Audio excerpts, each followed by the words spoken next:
Let's analyze what happened in the stock market today, Monday, March 14, 2022. This is a daily chart of the S&P 500. Um, Sell off today, minus 31 points. It did bounce or rallied immediately after the opened. It opened here, bounced, and then the rest of the day it just trended lower, spending most of the day or the last couple of hours of the day around that pivot point of 4165, which is the one pivot point we've talked about before. So that was a positive that I was able to finish around that area. Negative that it closed near the lows of the day, and it is still below all the major moving averages. Levels that I'll be watching tomorrow, of course, will be this red zone, green zone. Today's low. If that fails, if we can bounce from there, I think it will be a good setup, but it will be a much better setup if we end up gapping lower, if we open lower, sell off, and then push, found support around this area, 4120, which was a low from 3 weeks ago. That will be a more attractive setup with a better, how can I say, better risk to reward ratio, as we will be away from the 5 day moving average and these pivot points.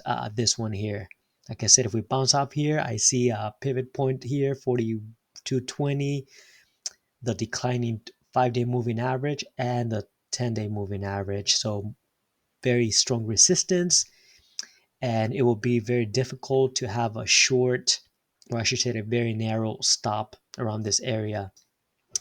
Also remember, Wednesday is FOMC meeting.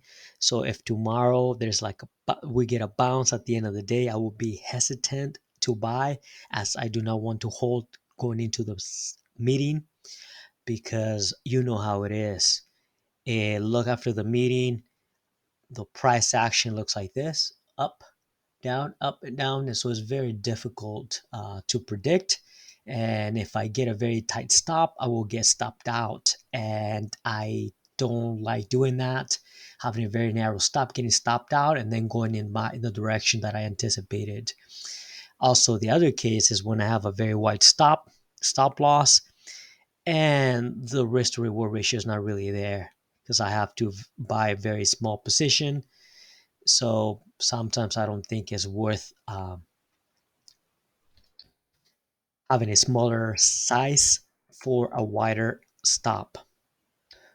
Now for the NASDAQ 100, this one was more negative than the S&P 500. Same levels I mentioned in the previous session or previous video.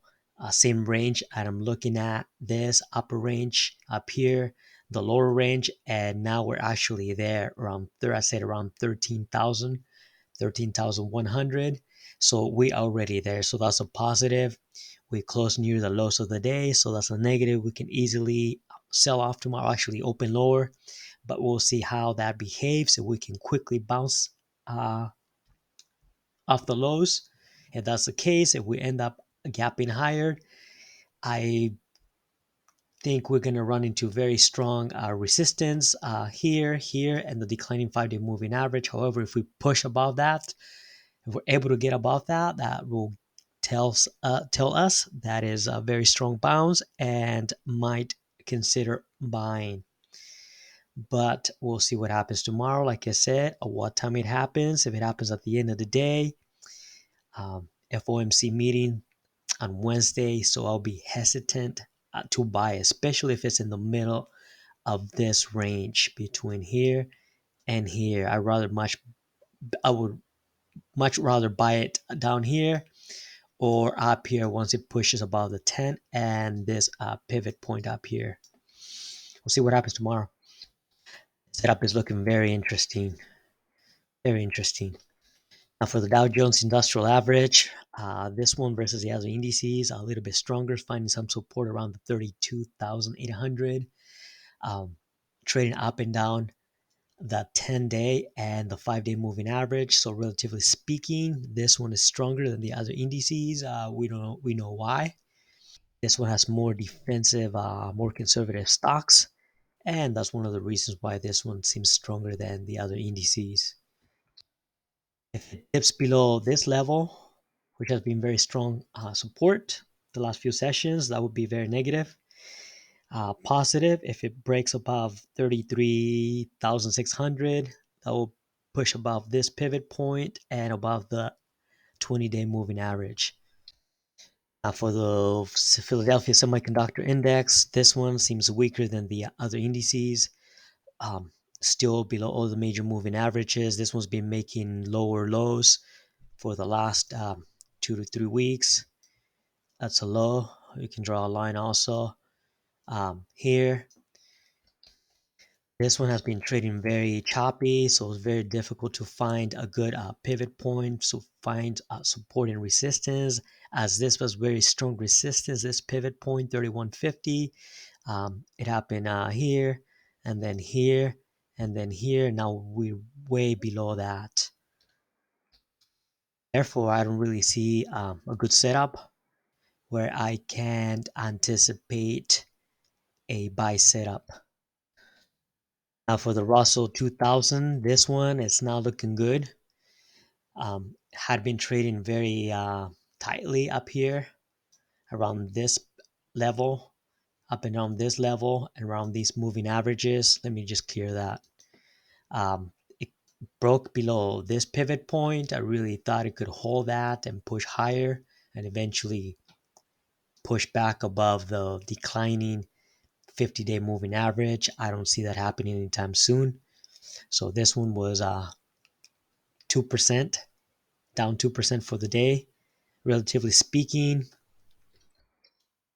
this one looks stronger than the other indices, than say the S&P 500 and the NASDAQ 100, as it can quickly push back above this level, 200, and it will be back above these moving averages. But if this one drops lower, this will be an interesting pivot point around this area. And then, of course, this one down here, which has been a pivot point around 188, happen here and here. So that would be very interesting, not too far away. It can happen in one day. If we get a bounce off that, that would be nice, especially if it happens tomorrow. Thanks for stopping by, and remember to always have a trading plan.